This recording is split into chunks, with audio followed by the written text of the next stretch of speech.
Willie D Live. In the studio, Robert T. Say, man, can I say your whole name? Robert T. Turner. Everybody call me Robert T. Robert Turner. Okay, I know your name. You know I know your name. Yeah. You know I know your name, right? How long? Yeah, Robert T. Turner is in the building, fam.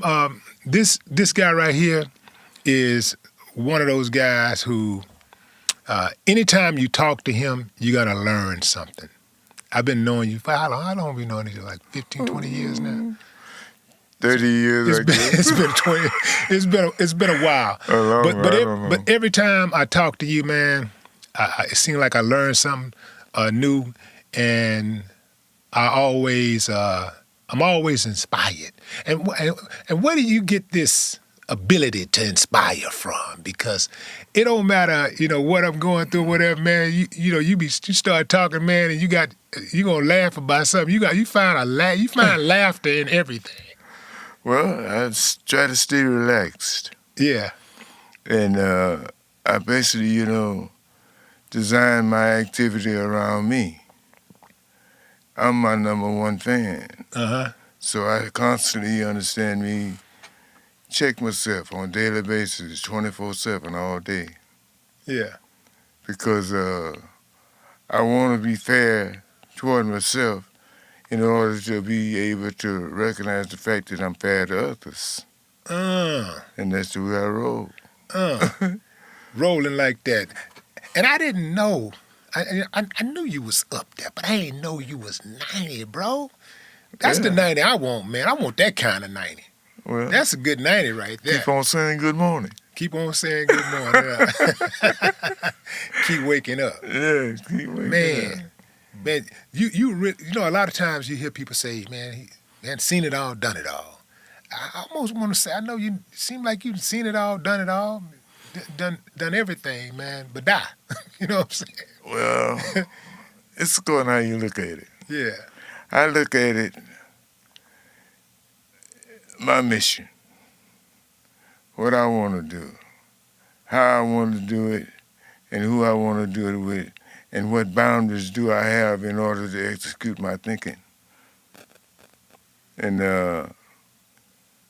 when I come to the conclusion that I'm satisfied with me, then that puts me in a position where I can be satisfied with others. Mm-hmm. But if I'm not satisfied with myself, I'm being unfair to others if I try to judge them.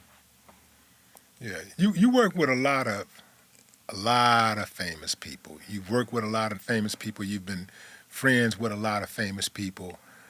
Let's talk about Lil Flip. That Lil Flip, you represented Lil Flip. You was an agent for Lil Flip for some time, True. Right?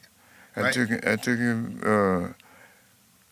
I forget the boy, Hump, a boy we call Hump, Yeah. friend of ours. Well, some kind of way, Flip's daddy and I knew each other, but I didn't know Flip. As a matter of fact, I didn't even know who he was because I was in the blues, Mm-hmm. And one day, I met his dad, and his dad told me he wanted me to meet his son. So I met him, and that's where it started, from there. And for like 2.5, 3 years, Flip was the hottest artist in the country. This was after Flip left Sucker Free Entertainment, right? Mm-hmm. Yeah. Right after that. And he was number 1 and 2 in the world. And while we was together, Mm-hmm. And I had him on the Grammys as a presenter with Kelly Clarkson. The chick out of Dallas? Yeah. Yeah. Mm-hmm. They presented the Grammy to Kenny Chesnick. Mm-hmm. And that's the way it started, Yeah. And every year they'd come from Japan to my office and do a segment on Flip for 3 years. They did it 3 years in a row. And he was on the cover of all the music magazines around the world. Folks, I was intending to bring those magazines and show them to you. Mm-hmm. It was 3 major magazines in Japan that he was on the cover. It's just, we had a good relationship. It was just a thing where time out is time out. You know, I was going a variety of different ways and doing a bunch of things. And I had a commitment to several different other people that I was doing things with. And in order to be fair to myself and the artists, I just backed off, Mm. you know? And that was the extent of it, really.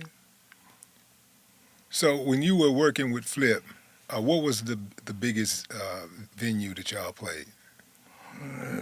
Uh, I forget the MGM. I forget the name of the hall that they call it Mm-hmm. in Vegas. He played Right. Vegas several times. And the Grammys, he did a thing, you know. But most of the major halls, you know, and we used to do that thing in Atlanta every year, that outdoor festival they got, that big festival they have every year in Atlanta. We did that 2 years in a row. Mm-hmm. And, well, basically, man, it's been a while. You know, I can't remember all the different places, but Was Flip the first? Was he the first rapper that you worked with? yeah, he's the first rapper that I worked with. Did you have some, trepidation about working with a rapper at first? Like, did you Not have? really. See, because I'm not a judge of people. Mm-hmm. I don't try to judge the individual. I don't give a shit about what they do. That's their business. That's their privileges, you know? I try to keep my boundaries. And my thing, you understand, I try to stay on top of me. And once I feel comfortable with me, the hell with what somebody else think. Mm. That's their privilege. How can I deny you your rights and your privileges by telling you what you can't do and can do?